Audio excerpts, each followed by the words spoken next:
Buenas noches, amigos de Puntos y Comas. Muchas gracias por acompañarnos en este segmento de información útil en donde documentamos asuntos de la vida pública con el propósito de que tengamos más y mejores elementos informativos para hacer un análisis que nos permita comprender cómo nos afectan los hechos de nuestro entorno. El debate con respecto a nuestra muy accidentada vecindad con Estados Unidos va a seguir latente durante mucho tiempo. Por eso es importante recapitular sobre lo que ha sucedido en esta relación de toda la vida con un vecino incómodo. Los gobiernos de Estados Unidos nunca han sido amigos de los gobiernos de México y nunca lo serán, porque el imperio estadounidense no tiene amigos, solo tiene intereses y aliados, cuando estos aliados son dúctiles y ajustados a su voluntad. Así lo muestran reiterados capítulos de la historia de nuestro país y así lo prueban los hechos de la realidad, en la cual, como ha sucedido en otros pasajes de nuestra historia, también han contado con la anuencia y la complicidad de colaboracionistas de este lado de la frontera que siempre se han soñado súbditos de algún imperio. La presidenta Claudia Sheinbaum Pardo ha expresado con firmeza al presidente estadounidense Donald Trump que México está dispuesto a negociar, a cooperar para atender y resolver problemas comunes, pero que jamás se someterá a los caprichos del gobierno de Estados Unidos y que defenderá a toda costa la independencia, la dignidad y la soberanía de nuestro país. El pasado sábado, 1 de febrero del 2025, al anunciar aranceles a todos los productos mexicanos, en un comunicado oficial, la Casa Blanca hizo un duro señalamiento contra el gobierno de México. Lo planteó en los siguientes términos. Las organizaciones mexicanas de narcotraficantes mantienen una alianza intolerable con el gobierno de México. El gobierno de México ha proporcionado refugios seguros para que los cárteles se dediquen a la fabricación y el transporte de narcóticos peligrosos que en conjunto han provocado la muerte por sobredosis de cientos de miles de víctimas estadounidenses. El mismo sábado 1 de febrero por la tarde respondió la presidenta de México, Claudia Sheinbaum Pardo. Rechazamos categóricamente la calumnia que hace la Casa Blanca al gobierno de México de tener alianzas con organizaciones criminales, así como cualquier intención injerecista en nuestro territorio. Si en algún lugar existe tal alianza, es en las armerías de los Estados Unidos que venden armas de alto poder a estos grupos criminales, como lo demostró el propio Departamento de Justicia de Estados Unidos en enero de este año. Es decir, la queja y el reclamo reiterado de que Estados Unidos pone las armas y México pone los muertos y la sangre. Y agregó la mandataria mexicana lo siguiente: México no quiere confrontación. Partimos de la colaboración entre países vecinos. Debemos trabajar conjuntamente de forma integral, pero siempre bajo los principios de responsabilidad compartida, confianza mutua, colaboración y sobre todo respeto a la soberanía, que no es negociable. Coordinación, sí. Subordinación, no. La presencia de Estados Unidos en momentos históricos importantes para nuestro país se ha convertido a través de la historia en una amenaza latente. Ustedes recordarán las presiones del gobierno estadounidense sobre el gobierno de México, que han estado presentes también durante el gobierno de Andrés Manuel López Obrador, encubiertas en filtraciones a medios de comunicación. Si nos regresamos un poquito, recordaremos que el jueves 18 de enero del 2024, el Centro para Estados Unidos y México del Instituto Baker de Políticas Públicas de la Universidad de Rice publicó un documento presuntamente académico denominado Perspectivas País México 2024, en el cual advertía que las organizaciones criminales pueden incluso convertirse en un importante aliado electoral de Morena en las elecciones de junio del 2024. Demostraron su capacidad para intimidar e incluso matar a candidatos de la oposición y trabajadores electorales en el 2021, y es probable que sigan adelante en 2024. Eso decía el documento promovido y difundido por la Universidad de Rice. Ese documento, considerado de poco rigor académico, fue severamente criticado por la investigadora y especialista en temas de seguridad, Guadalupe Correa Cabrera, quien dijo que los X González y otros oligarcas que conforman el Consejo Mexicano de Negocios financian al Centro para Estados Unidos y México del Instituto Baker de Políticas Públicas de la Universidad de Rice en Houston, Texas. Entrevistada el martes 23 de enero del 2024, la profesora investigadora de política y gobierno en varias universidades de Texas, especialista en temas de seguridad y estudios fronterizos, señaló que precisamente el director ejecutivo de Kimberly Clark de México, Pablo González Guajardo, hermano de Claudio X González Guajardo e hijo de Claudio X González Laporte, estuvo como uno de los ponentes en la conferencia realizada en diciembre de 2023 en el Instituto Baker de Políticas Públicas de la Universidad de Rice, para dar a conocer este documento sobre el panorama de México 2024. Como ustedes verán, las aseveraciones con respecto a esa presumible alianza no son nuevas, pero surgen en una universidad de los Estados Unidos, en el estado de Texas. Pero ese solo fue el primer paso. Firmado por el periodista estadounidense Tim Golden, la plataforma digital ProPublica dio de alta en las primeras horas de la noche del martes 20 de enero del 2024 un artículo con el siguiente encabezado, entre interrogaciones. Los narcotraficantes canalizaron millones de dólares a la primera campaña del presidente mexicano López Obrador. Y un sumario en los siguientes términos. Los testigos dijeron a la DEA, a la Agencia Antinarcóticos estadounidense, que el dinero se proporcionó a cambio de la promesa de que un futuro gobierno de López Obrador toleraría las operaciones del cártel. En el transcurso de la mañana del miércoles 31 de enero del 2024, el Departamento de Justicia de los Estados Unidos aclaró que la investigación efectuada por la DEA, la Agencia Antidrogas estadounidense, sobre supuestos pagos del narcotráfico en beneficio a la campaña 2006 del presidente Andrés Manuel López Obrador, fue concluida y cerrada. Jesús García, reportero del periódico La Opinión de Los Ángeles, publicó que el Departamento de Justicia estadounidense explicó que la actividad indagatoria estuvo limitada en el tiempo y restringida en alcance únicamente a actividades criminales relacionadas con las drogas detectadas en el país y concluida. También informó el periodista Jesús García que La Opinión, diario que se publica en español en la ciudad de Los Ángeles, California, que pidió una postura oficial de la DEA, la Agencia Antidrogas estadounidenses, sobre la indagatoria realizada por sus agentes.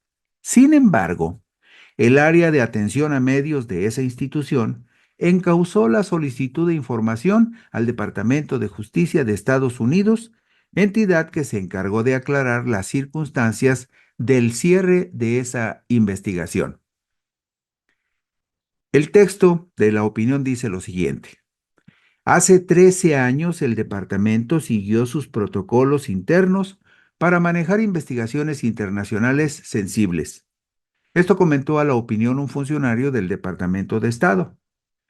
Acotó que la investigación fue concluida, es decir, la indagatoria sobre el presunto financiamiento ilegal de la campaña de López Obrador del 2006 está cerrada desde hace por lo menos 13 años.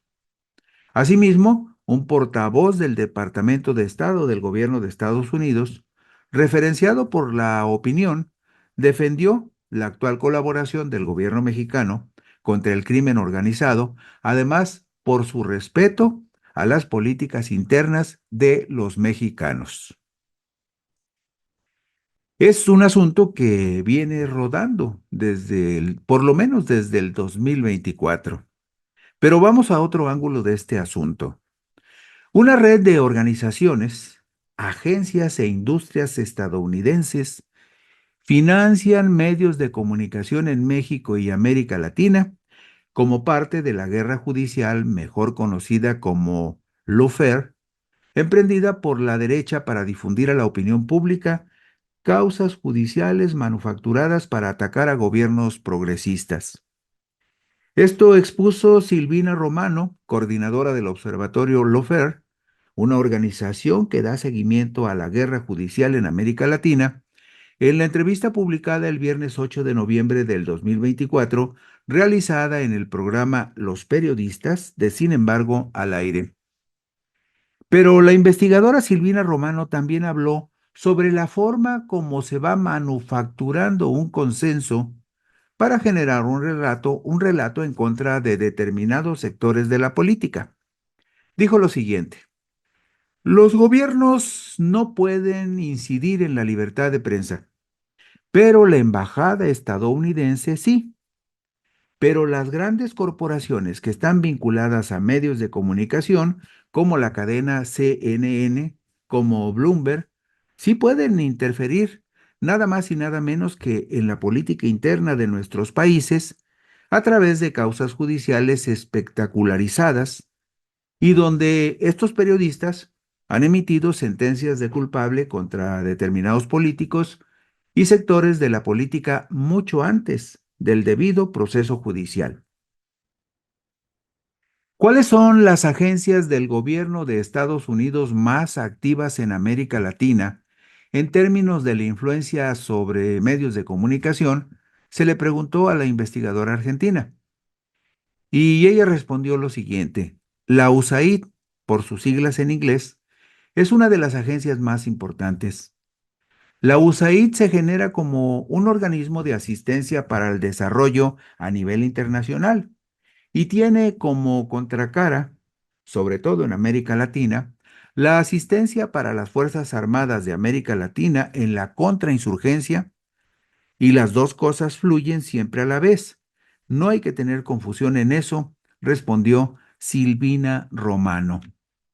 Y esto viene al caso porque ustedes seguramente recordarán que el 3 de mayo de 2023, el presidente Andrés Manuel López Obrador leyó en su conferencia mañanera una carta que le envió a su homólogo estadounidense Joe Biden, en la que le reclama que la Agencia de los Estados Unidos para el Desarrollo Internacional, esta famosa USAID por sus siglas en inglés, financie a organizaciones abiertamente opositoras a su gobierno, entre otras esa organización que se llama Mexicanos contra la Corrupción, que en su momento dirigió, pero formó de origen Claudio X González, uno de los principales opositores al gobierno de la Cuarta Transformación.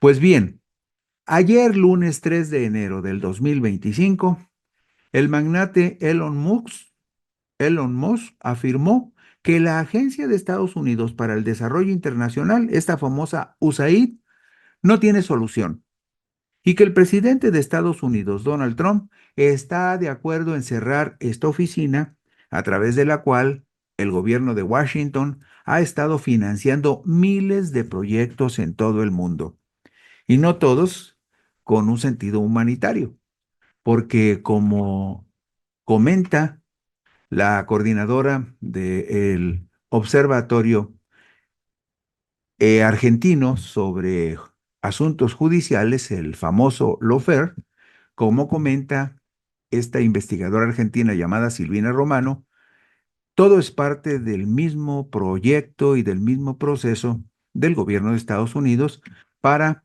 desestabilizar gobiernos que no les son simpáticos o afines. Bueno, ustedes recordarán esa carta. En la diapositiva 17 vemos la carta que le envió López Obrador a Joe Biden el 2 de mayo del 2023, donde le dice: estimado presidente Biden, con mucho gusto hemos recibido a la señora Elizabeth Sherwood, a quien vamos a atender con la misma actitud de siempre, es decir, cooperación y amistad. Al mismo tiempo, deseo expresarle de manera breve que desde hace tiempo, el gobierno de Estados Unidos, en particular la Agencia de los Estados Unidos para el Desarrollo Internacional, se ha dedicado a financiar a organizaciones abiertamente opositoras al gobierno legal y legítimo que represento, lo cual es a todas luces un acto intervencionista, contrario al derecho internacional y al respeto que debe prevalecer entre estados libres y soberanos. Pero no es la única forma ni el único momento en la historia que Estados Unidos interviene en los asuntos de México. La memoria suele ser muy frágil y con frecuencia se pierden asuntos importantes en la bruma del tiempo. Pero bastaría con regresarnos a nuestros orígenes para tener muy clara la historia de desencuentros que hemos tenido con nuestros vecinos del norte. Y mire usted, nos vamos a ir hasta el principio de la República, de la nueva República Mexicana. A los primeros años, cuando México se convirtió en una nación independiente, y desde esa época ya, la insidia de los embajadores estadounidenses intervenían en el país para tratar de imponer su voluntad o gobiernos afines a su interés. Luego de consumada la Guerra de Independencia de España y cerrado el capítulo del llamado Primer Imperio encabezado por Agustín de Iturbide, el 10 de octubre de 1824, Guadalupe Victoria fue electo primer presidente de la República Mexicana. Y como vicepresidente quedó el general Nicolás Bravo. Estamos hablando, como usted verá, del primer presidente de la República Mexicana. Y desde entonces ya estaba ahí la presencia insidiosa de un embajador estadounidense. El 19 de julio de 1824 fue fusilado Agustín de Iturbide en Padilla, Tamaulipas. Fue un militar y político mexicano que se desempeñó como emperador de México entre mayo de 1822 y marzo de 1823. En la mayor parte del tiempo que duró la Guerra de Independencia, Iturbide militó en el ejército realista, combatiendo a los insurgentes.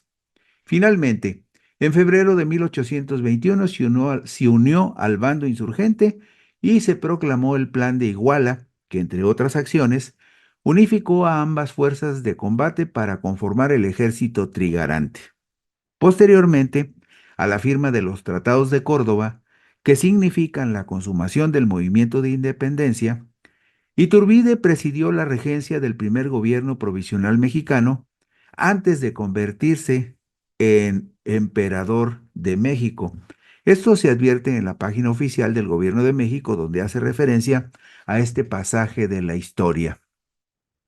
Pues bien, el periodo de Guadalupe Victoria, el primer presidente constitucional de México, el periodo de Guadalupe Victoria resultó bastante estable gracias a la supresión del iturbidismo, con el fusilamiento del ex emperador y al dinero obtenido por dos préstamos británicos, lo que evitó que el presidente Guadalupe Victoria tuviera que recurrir a los impopulares préstamos forzosos. Solo en el último año de su gobierno, con la quiebra de la casa londinense que custodiaba más de 2 millones de pesos del préstamo, el gobierno se vio forzado a iniciar el empeño de los ingresos de las aduanas.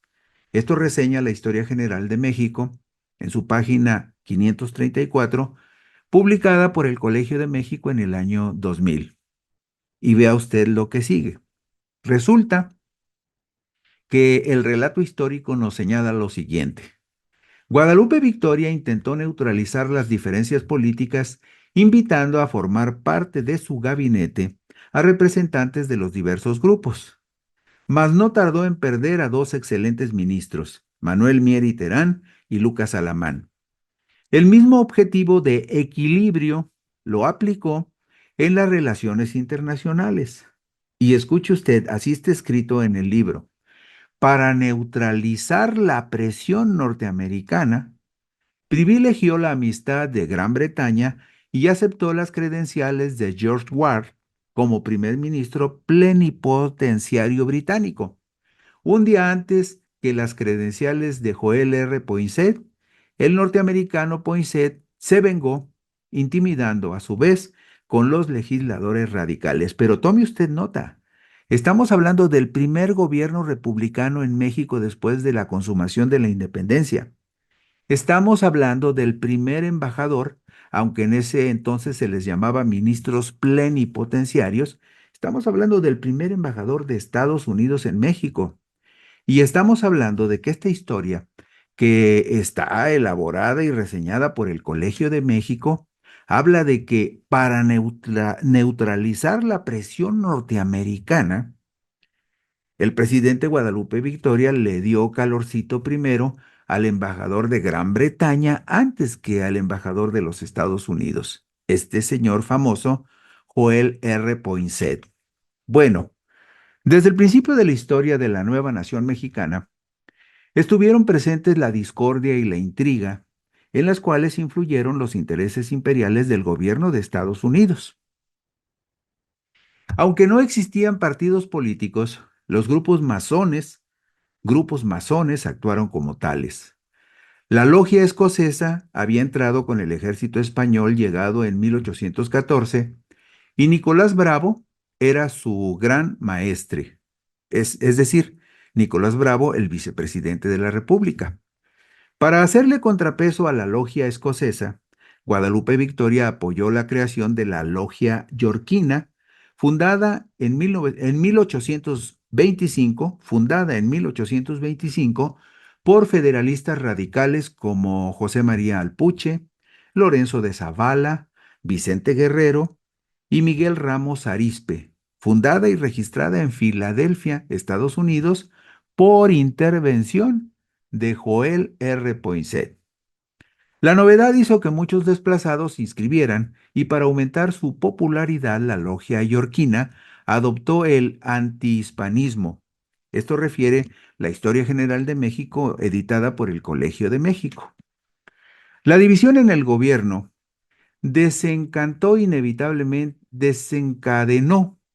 la división en el gobierno desencadenó inevitablemente una nueva revuelta.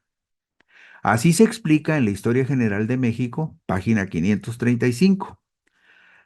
La encumbración, así lo ponen ellos, la encumbración de los yorquinos significó pérdida de poder para el general Nicolás Bravo, vicepresidente y gran maestre de la logia escocesa, quien preocupado por el antagonismo provocado por el antihispanismo, terminó por pronunciarse por el plan del coronel Manuel Montaño en diciembre de 1927. Cuando hablamos de plan del coronel Manuel Montaño, estamos hablando de una rebelión armada a la que se suma Nicolás Bravo, el vicepresidente, contra Guadalupe Victoria, el presidente. Bueno, el plan del coronel Manuel Montaño, al que se sumó Nicolás Bravo, pedía la disolución de todas las sociedades secretas, las famosas logias. También pedía la renuncia del gabinete del presidente Guadalupe Victoria, la expulsión del ministro Poinsett y el apego estricto a las leyes. El presidente Guadalupe Victoria encargó al general Vicente Guerrero combatir a Nicolás Bravo, quien fue derrotado y exiliado, con lo que prácticamente desapareció la logia escocesa. El embajador de Estados Unidos en México en esa época, promotor de la separación de Texas de nuestro país, o sea, este señor Joel R. Poinsett, desde que Agustín de Iturbide se erigió como emperador de México, desde esa época, antes de la Primera República, ya estaba negociando que México le vendiera a Estados Unidos toda la región y el territorio de Texas. Bueno, pues este embajador de Estados Unidos en México, promotor de la separación de Texas, fue expulsado de nuestro territorio el 3 de enero de 1830 por el gobierno de Anastasio Bustamante. Injerencista, permanente, sembrador de insidias y de calumnias, el ministro plenipotenciario de Estados Unidos, equivalente a lo que ahora son los embajadores, Joel R. Poinsett, es un personaje central de un pasaje muy oscuro de la historia de México. Pero tome usted nota, de la historia de México independiente, desde que México tuvo su primer presidente de la República electo, un embajador de Estados Unidos ya estaba metiendo la nariz en nuestros asuntos para promover la separación de Texas del territorio mexicano. Sabemos que no es el único caso y vamos a mencionar rápidamente otros.